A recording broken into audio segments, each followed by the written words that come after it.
Hey, the British invasion in Stowe, Vermont is coming up in a couple of weeks. This year is one of the marks of the rally is Austin Healey. So I told Cousin John last September, that I'd kind of like to take the Healey up there this year because he'll be driving his Healey 3000. It'll be the year of the Healey, and it'll be a good memories. Got the 55 Austin Healey BN1 Healey 100 back on the road this year, only to find that I was getting puddles of oil back by the tire here, and the brakes are not great. Got to really stand on the brakes to stop. So clearly indicative that the rear axle seals are leaking. So I've ordered up some axle seals. They haven't arrived yet, but I'm getting ready to pull the rear end apart and pull the axle off. To start with, we take our big ugly Thor lead hammer, beat on the spinner knockoffs, get them loosened up, jack the car up, pull the wheel off, pull the brake drum off, which is not all that easy necessarily. And we get back to see what's going on. It'll be, I'm sure, wet with oil back there. I hope I can clean up the brake shoes and then they're not too impregnated with oil, so that I can not have to replace the brake shoes. But anyway, we'll know about that once we get into it. And I just thought I'd let you journey along with me on the Healey 100 rear axle seal replacement project.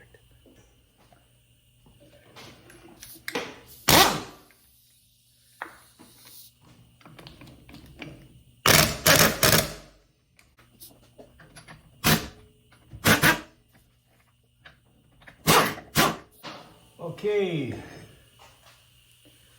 the hub is off. Now, I had the brake drum off before, so hopefully it's not really stuck on there. If it is, I've got a puller I'll use.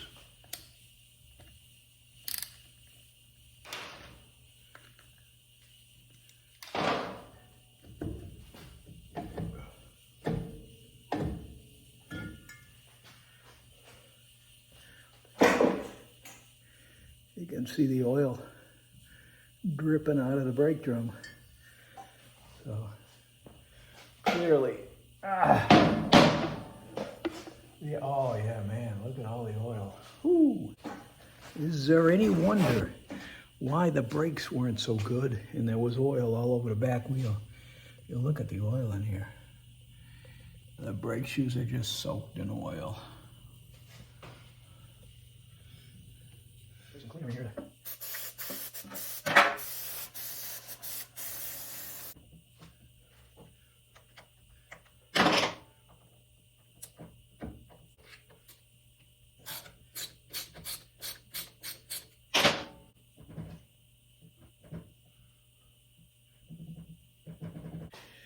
This comes the part where we're going to have to sit and read the manual for a little bit to remember how this assembly comes off of here to get the axle out.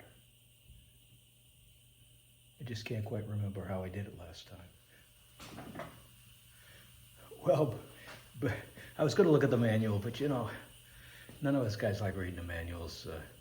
So I thought I'd poke around a little bit with my putty knife and my plastic hammer and tap on it, and I think it just pulls away from the gasket, the paper gasket that's back in here, and that's exactly what goes on, so it comes right off. And here we have the rear axle with that big nut there, and that's where the bearing is, and the seal is going to be on the other side of that bearing. You always sort of wondered what an Austin Healey rear axle looked like, didn't you? The splines looking be a good shape. A big X nut here and a folded over tab washer. So you got to take a chisel again or a screwdriver and bend that tab washer back and then unscrew this big nut. But the big thing is Do I in fact have the right socket wrench for that? I think I do. Looking for the sockets, I ran into this. Is that the wrench? No, that's not it. No, that's not it. So this is about the biggest socket I have. It's 1 13/16.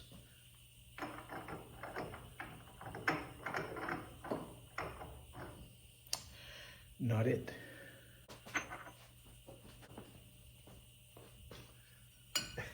Not even close. Way too big.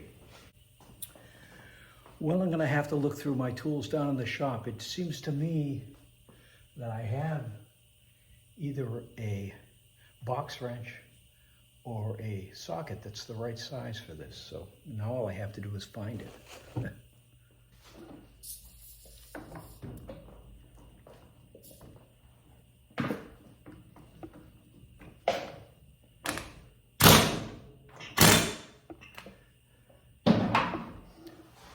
Well, I found the tool, a big old tube socket that I must have bought especially. I must have bought it especially for this job.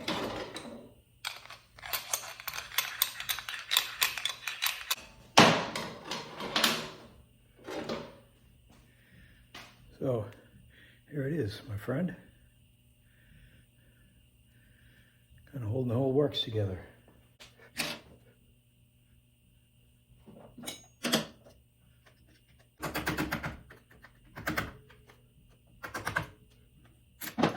There we go. All right.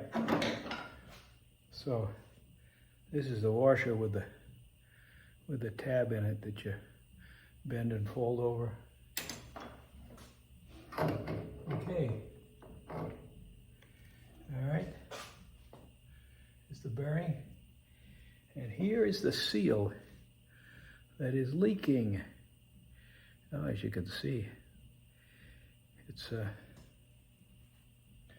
seen better days, as they say. Well, all we got to do is pry out the old seal, clean up all the components, see if we can sand these brake shoes back to the point where they're not saturated with oil, and then put it all back together again. Okay, so here's the assembly that has the bearing in it, the axle bearing, and then behind that is the oil seal, which we need to replace. So it seems to me that we have to drive this bearing out in order to then push the oil seal out to replace that. And this is the paper gasket, and I ordered a new one of these, but I'm going to carefully take that off just in case they didn't send the right part. And then I'll probably heat this up and try to push it out in the vise rather than hammering it with a big mallet. Hopefully it'll cooperate. So to get that paper gasket off without tearing it in case I have to reuse it, I've got the broken end of one of Judy's old spatulas, which is super thin and just ideal for doing stuff like getting in places and freeing up this gasket. So I've taken the hub and I've put it in a vise, and I thought I would try to see if the bearing will move without applying any heat. So I've got the nuts back on here to protect the threads, the ends of the threads. And with the bearing in my vise here, you can see I was able to peel the paper gasket off okay. So now as I crank on my vise, just here, you can see, can you see? I'm not sure you can see it. There you go. You can see, let me tighten this vise up here. But you can see that the bearing is coming out of the housing. Nicely coming out. Very good. So that worked out nice, and it just dropped out of the housing. So now I should be able to do the same thing and push out the old oil seal. Looking for some kind of a drift to push that oil seal out, and I just happen to have a BMW flywheel motorcycle puller, which just happens to be the right size to nicely drift out that oil seal. So we got it out. Pretty much the assembly. We've got the old paper gasket, which is going to be replaced, the old oil seal, which is going to be replaced. The bearing is still good, and the housing. And what I'm going to do now, just to make things even a little bit easier, is I'm going to put the bearing in a plastic bag and put it in the freezer. And when I come to put this back together again, I'll heat up the housing and put the cold bearing into it, and it should make it even easier to go together. Not that it was that difficult to press it out, but I might as well go an extra step. And hopefully the parts have arrived. They're over at Russ's house. I'll pick them up tonight, and hopefully they are the right parts, because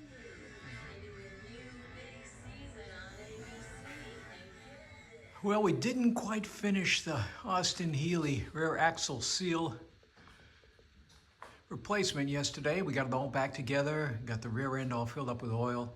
Decided as long as it was up in the air, we might as well change the gearbox oil, clean out the overdrive drain screen, and change the engine oil.